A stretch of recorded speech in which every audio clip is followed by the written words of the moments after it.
ចូលចិត្តចង់សាសងតែខ្លាចចាំតែចង់ដឹងថាព្រលឹងបងនៅទីនេះឬក៏ពេលនឹងបងកំពុងតែមិនรู้គេฉันមិនតែលួងងងនៅម្នាក់ឯ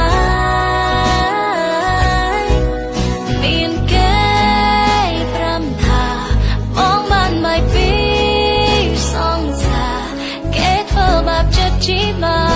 อยู่ខែឆ្នាំហើយណាហើយពេលនេះបងកំពុងតែឯកាបារម្ភអាណិនតែនៅតែមិនច្បាស់ក្នុងចិត្ត